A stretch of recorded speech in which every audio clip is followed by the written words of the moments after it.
everybody, it's Kira and welcome back to my channel. So today I'm doing my July wrap-up for you guys, but before we do that, I'm going to do my quick July haul as I only got 2 books this month. And the first one has kind of a funny story to it. So I started making a list on Amazon of books that I would like to get so that I can share it with like my family for Christmas and stuff. And somehow a book that I had put on there ended up in the shopping cart and my mom didn't realize until after it had already been shipped. And so at first I was like, no, like, I'll just, like, return it, like, it's fine. Because she's like, you can pay me and you can keep the book. But I'm like, no, we can send it back, it's fine. But then I saw the cover in person and I'm like, okay, I need to have it. And that is Ash Princess by Laura Sebastian. Like, guys, this cover is gorgeous. I don't know anything about it, honestly, and I am not one to normally cover buy, and I didn't mean to cover buy this one, but it happened, and I saw it in person, and I was like, I need to keep this right now. So I paid my mom up, and I get to keep this one, so I am so excited to read this. Again, no idea what it's about, but the cover is just so pretty that I had to have it. And the other book that I bought is one that also kind of has a story to it. So, a couple weeks ago, me and my friend Kat went up to the cities. We went up to Minneapolis and we got to see Newsies. Now, we saw Newsies in theaters, which means that it's the filmed version that is also on Netflix that I may have seen a bajillion times already, but do I care? Nope. So we got to spend a weekend away, which was so much fun because I had not gotten to spend a lot of time with her just because she works really long hours. She has like a night shift at a store, so like she's insane. But I haven't gotten to spend way too much time with her this summer, and I wanted to spend time with her before I go back to school. So we went up to the cities. We spent the night in her parents' condo, or her grandparents' condo, sorry. And we actually went to the Mall of America, which I haven't been to MOA in like 3 years or something like that. It's been a long time. But we went to Barnes & Noble's, which is probably the closest Barnes & Noble, either that or Madison, but one of the closest Barnes & Noble around. And I ended up picking up A Monster Calls by Patrick Ness. I just had to have this book. It wasn't on sale or anything, but I saw it and I love this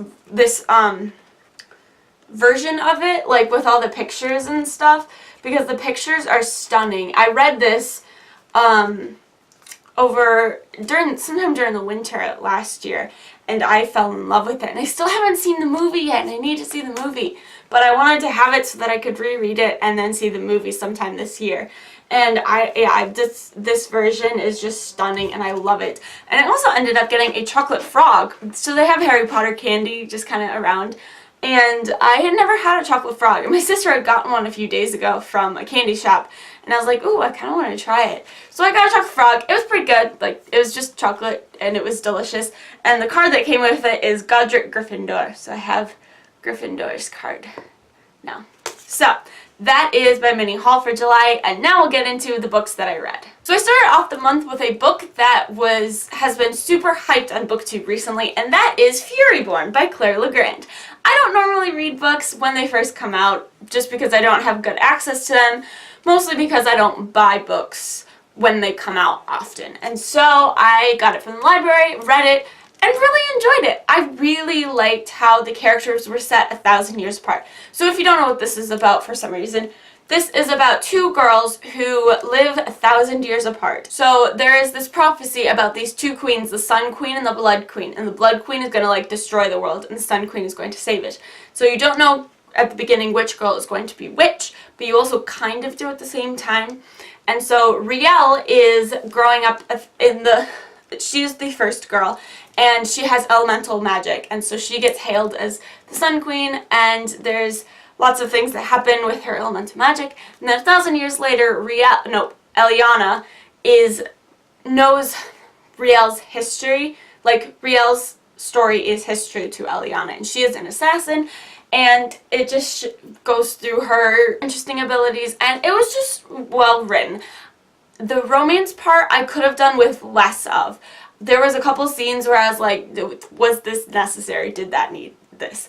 But overall, I really liked it. I liked the twist at the end, which I'd kind of been hinting at, I think, and so I kind of guessed a little bit of it, but still really enjoyed it, really interested in reading the sequel, and I'm so happy that I read it now so I can rave about it with everybody else who has read it. So the next book I read in July is one that I picked up while I was browsing at the library.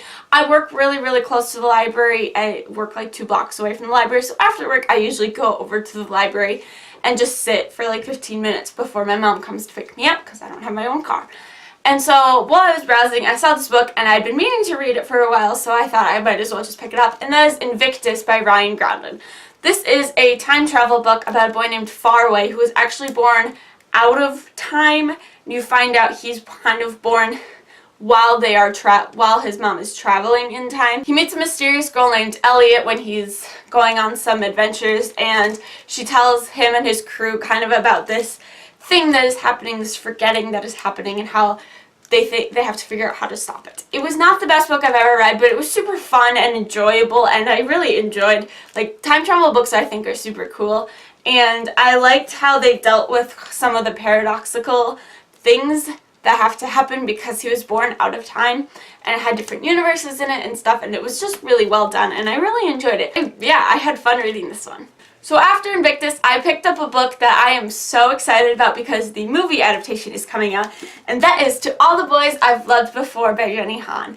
I hadn't read this book. I'm not a huge contemporary fan. That's mostly the reason why I hadn't read it before. I knew that the movie was coming out and I really wanted to support the movie, and this premise sounded like kind of cute but like kind of meh. But the book was so good. I really enjoyed this book. I was so hoping that Peter was going to be good. Like, I was really worried that he was going to turn into somebody who was awful, but he's amazing. I love his character. This was so cute and drama-filled and just really fun to read. I'm so excited for the Netflix movie that's coming out really soon. I haven't seen the trailer yet because I'm trying not to, because I want to finish book 3 before I see the trailer. But after I read this one, I also read the sequel, P.S. I Still Love You. No, P.S. I Still Love You. And I didn't like this one as much, honestly. I thought the whole bringing in another boy was kind of annoying, and it wasn't my favorite. Honestly, I think I liked To All the Boys better, mostly because the romance drama stuff that happened in here was much better, I think. This one, I did like the fact that we got some resolution with the whole Jen situation and got some answers in that. But I'm actually reading the 3rd book, which I've forgotten the title of, that is literally sitting over there. So I'm actually currently reading Always and Forever, Lara Jean, which is the 3rd book, and I am liking that one the best so far. Mostly because, like, it's an established relationship, and it's just like them senior year trying to figure out where to go to college, all of that stuff. And that stuff is pretty, like, important to me, mostly because I remember that, because that was me not too long ago. So excited for the movie adaptation. Really enjoyed these books, and the reason that I am still reading Always and Forever is because I got interrupted by the BookTubeathon. So I will leave my vlog for the BookTubeathon in the description once that comes out, but I ended up finishing my goal and read all 7 books that I had put on my TBR, which was insane, and I can't believe that I did it. So I'm going to be including all of these books. So the BookTubeathon ran from July 30th through August 5th, so the first part of August will also be included in this wrap-up as my BookTubeathon books will be here. So the first book that I read for the BookTubeathon is The Complete Book of Dragons, A Guide to Dragon Species by Cressida Cowell. This is kind of a companion book to the How to Train Your Dragon books. It literally just shows you all the different types of dragons and things. Super cute, super fun. Not going to read it again. Probably going to unhaul it at some point just because I have no interest in keeping it, but it was really fun to read and really easy to read for the readathon as well. After that, I read The Fantastic Beasts and Where to Find Them screenplay by J.K. Rowling. I enjoyed this. This cover is stunning. The cover for the second one also looks really pretty. Wasn't anything I wasn't expecting. It was just the movie in script form. Really fun to go through the movie again. I haven't seen the movie in quite some time, so it was fun to revisit it in a different format. Excited to put this on my shelf now. Then I read a book that I've never read before, and that is A Walk to Remember by Nicholas Sparks. I've never read a Nicholas Sparks book. Not The Notebook, not nope. I've seen The Notebook, and I think I had seen A Walk to Remember quite a long time ago, and I was really interested in reading the book because the movie was so good, and I didn't really like the book. I liked the movie so much better. I rewatched the movie and I loved the movie. The book, I feel like, just made them not seem like people. Like, I feel like Landon starts off as this awful person and then transforms into this perfect angel. And I felt like Jamie was always this, like, perfect angel person who just this horrible thing happened to. And I feel like the movie made them more into real people, and I feel like you could see their character development better in the movie than you could in the book, which is really sad. But I'm glad to have read it, enjoyed the movie so much more, enjoyed watching the movie again. It's just so cute and just amazing, and I really enjoyed it. So after that, I read Awayland by Ramona Oswell. This is a collection of short stories that have magical realism elements to them, and I didn't super like this. I haven't read that many short story collections, so I don't know how this compares to those, but it was just like, most of them were really depressing or dark or weird, and I didn't really enjoy it. The one I did enjoy, and there actually was a second one too, was there's a mom that she's dying, but she's like disappearing into this mist, and eventually she just like evaporates. And I liked that one. I felt like that one was really sweet, and you got a second one from the sister's point of view, and I don't know. I liked that one so much more, but just some of the other ones were just like really dark and weird and creepy, and I wasn't a huge fan of this, so I will probably unhaul this at some point as well, but I can say that I've read it. And then I read a trilogy that I wish I had read years ago when it came out, and that is the Darkest Minds trilogy. I loved these books. So the movie just came out. I'm going to see it later today. I'm so excited. But I read The Darkest Minds, Never Fade, and In the Afterlight. And I loved these books so much, you guys. So if you don't know what The Darkest Minds is about, it's about these kids who, so about 98% of the population of kids have died from this mysterious disease called Ian, and the other 2% have gotten powers because of that disease.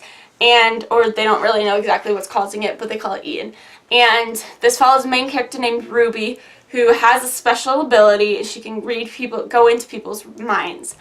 And they live in these camps that are really, really awful, but then she manages to escape and goes on the run with this amazing group of kids.